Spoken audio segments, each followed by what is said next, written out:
दोस्तों, केंद्र सरकार ने संसद में 5 दिवसीय विशेष सत्र की शुरुआत करा दी है। इस महीने की शुरुआत से ही लोगों के मन में ये उत्सुकता थी कि सरकार विशेष सत्र क्यों बुला रही है। 18 से 22 सितंबर के बीच आखिर क्या होने वाला है। आज सरकार ने विशेष सत्र का सरप्राइज दिया है। नमस्कार दोस्तों, मैं हिमांशी कश्यप आपके साथ। आप देख रहे हैं जनता की आवाज। आगे बढ़ने से पहले इस वीडियो को लाइक करें, शेयर करें और अगर पहली बार जनता की आवाज न्यूज चैनल को देख रहे हैं तो चैनल को सब्सक्राइब भी करें और घंटी जरूर बजाएं, चैनल की भी और सरकार की भी। आज की नेशनल मीडिया के मुकाबले में जनता का साथ दीजिए और उसकी ताकत बनिए, जनता की आवाज बनिए और हो सके तो इसके लिए चैनल को ज्वाइन भी करें। दोस्तों, देश में महिलाओं को जनप्रतिनिधित्व का समानुपातिक अवसर देने के लिए कई बार पहल की गई। 27 साल से यह मुद्दा उठता रहा है। राजनीतिक दलों ने चुनावी घोषणा पत्रों में से लेकर वादे भी किए। संसद के पटल पर भी यह विषय आता रहा। राज्यसभा में इसे लेकर बिल भी आया, लेकिन लोकसभा में यह पारित नहीं हो सका।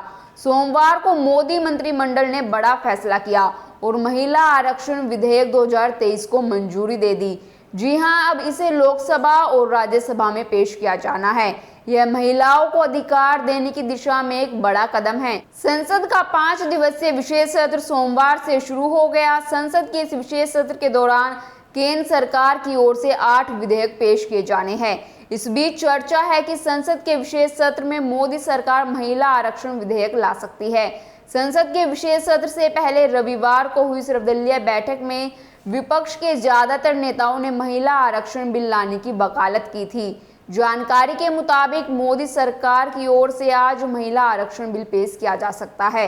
दोस्तों, पहली बार साल 1996 में महिला आरक्षण बिल को एच.डी. देवेगौड़ा के नेतृत्व वाली सरकार ने 81वें संविधान संशोधन विधेयक के रूप में संसद में पेश किया था, लेकिन देवेगौड़ा की सरकार बहुमत से अल्पमत की ओर आ गई थी, जिस कारण यह विधेयक पास नहीं कराया जा सका।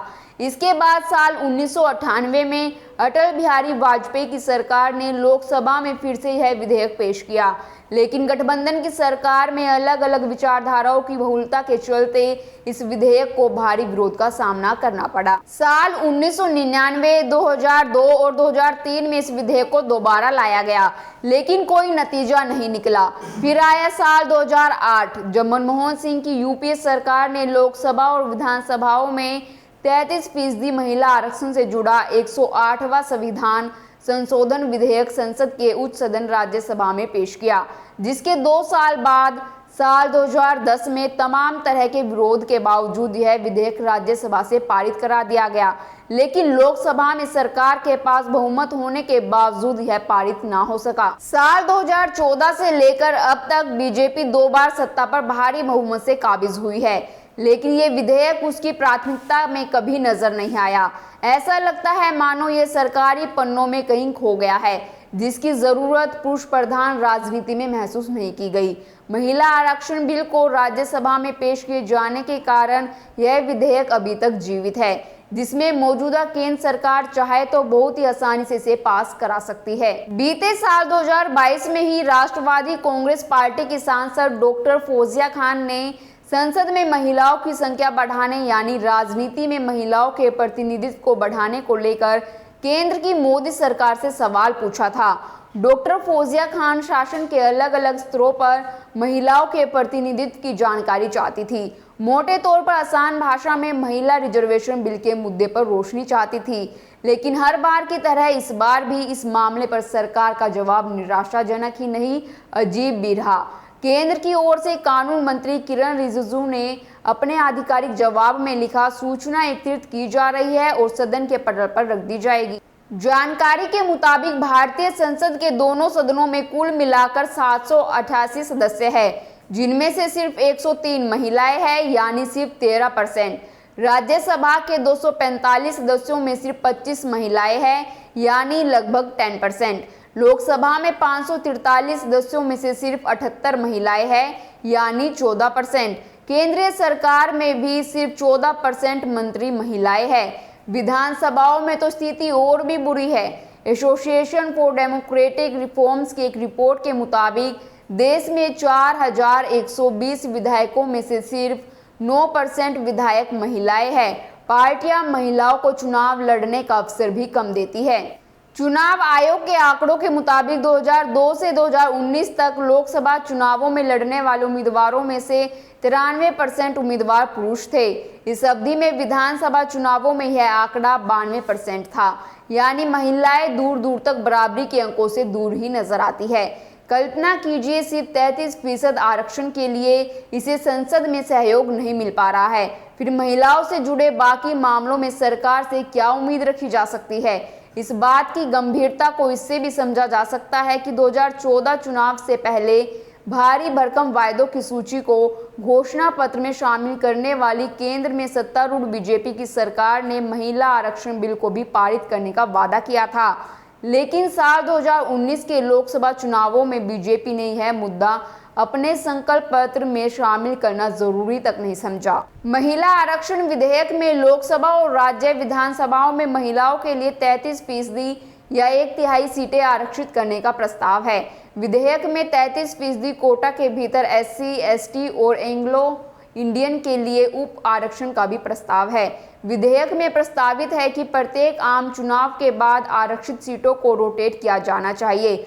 आरक्षित सीटें राज्य या केंद्र शासित प्रदेश के विभिन्न निर्वाचन क्षेत्रों में रोटेशन द्वारा आवंटित की जा सकती है। 1996 के महिला आरक्षण बिल की जांच करने वाली रिपोर्ट में सिफारिश की गई कि OBC के लिए आरक्षण की अनुमति देने के लिए संविधान में संशोधन होने के बाद अन्य पिछड़ा वर्ग की महिलाओं के लिए आरक्षण दिया जाना चाहिए। यह भी सिफारिश की कि आरक्षण को राज्यसभा और विधान परिषदों तक बढ़ाया जाए। इनमें से किसी भी सिफारिश को विधेयक में शामिल नहीं किया गया है। महिला आरक्षण पर लोगों की अलग अलग राय है।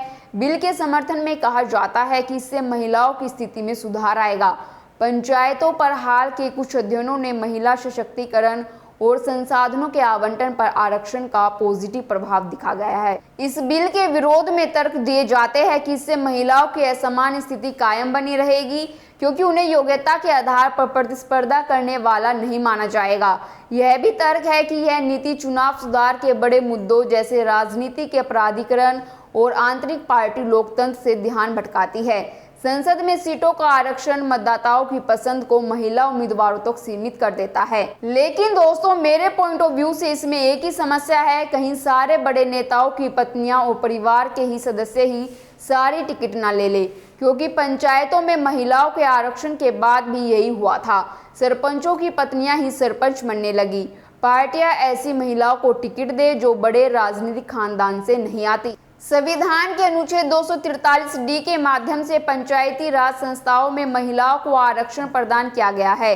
अनुच्छेद 243D ने पंचायती राज संस्थाओं में महिलाओं की भागीदारी सुनिश्चित की है। चुनाव से भरी जाने वाली सीटों की कुल संख्या और पंचायतों के अध्यक्षों के पदों की संख्या में महिलाओं के लिए कम से कम 1/3 आरक्षण है। 21 राज्यों ने अपने अपने राज्य में पंचायती राज संस्थाओं में महिलाओं के लिए 50% आरक्षण का प्रावधान किया है। ये राज्य आंध्र प्रदेश, असम, बिहार, छत्तीसगढ़, गुजरात, हरियाणा, हिमाचल प्रदेश, झारखंड, कर्नाटक, केरल, मध्य प्रदेश, महाराष्ट्र, ओडिशा, पंजाब, राजस्थान, सिक्किम, तमिलनाडु, तेलंगाना, त्रिपुरा, उत्तराखंड और पश्चिम बंगाल है। स्वीडन स्थित international institute for democracy and electoral assistance यानी IDEA के अनुसार लगभग 40 देशों में या तो संवैधानिक संशोधन के माध्यम से या चुनावी कानूनों में बदलाव करके संसद में महिलाओं के लिए कोटा तय किया गया है। 50 से अधिक देशों में प्रमुख राजनीतिक दलों ने स्वेच्छा से अपने स्वयं के कानून में कोटा प्रावधान निर्धारित किए हैं। मोदी सरकार द्वारा बुलाए गए विशेष सत्र को सरकार के लिए 2024 का चुनाव जीतने के लिए किसी बड़े एजेंडे को लाने के अंतिम अवसर के रूप में देखा जा रहा है। जानकारों का मानना है कि सरकार इस सत्र में किसी बड़े कदम की घोषणा कर मतदाताओं को अपने पक्ष में मोड़ने की कोशिश कर सकती है। बता दिया जाए कि नई संसद में सदस्यों के बैठने के लिए ज्यादा स्थान बनाया गया है। ऐसे में यही एक इशारा है कि सीटों को बढ़ाकर सदस्यों की भागीदारी बढ़ाई जा सकती है। दोस्तों, यदि ऐसा होता है तो प्रधानमंत्री अपने विशेष समर्थक वर्ग महिलाओं को अपने पाले में और ज्यादा मजबूती के साथ ला सकते हैं। पिछले कुछ चुनावों में महिलाओं की भागीदारी बढ़ी है। कई राज्यों में वे पुरुषों के मुकाबले अधिक वोट डाल रही है। प्रधानमंत्री ने स्वयं पिछले कुछ चुनावों में भाजपा की जीत का श्रेय महिलाओं को दिया था। ऐसे में महिलाओं को संसद और विधानसभाओं में 33% का आरक्षण देकर सरकार अपने वोट को दुरुस्त करेगी। 2024 में सीमांकन होना है और लोकसभा की सीटें बढ़ेगी। नया संसद भवन इसके लिए तैयार है। आपकी इस बिल को लेकर क्या राय है, हमें कमेंट कर जरूर बताएं और बाकी खबरों के लिए देखते रहिए जनता की आवाज।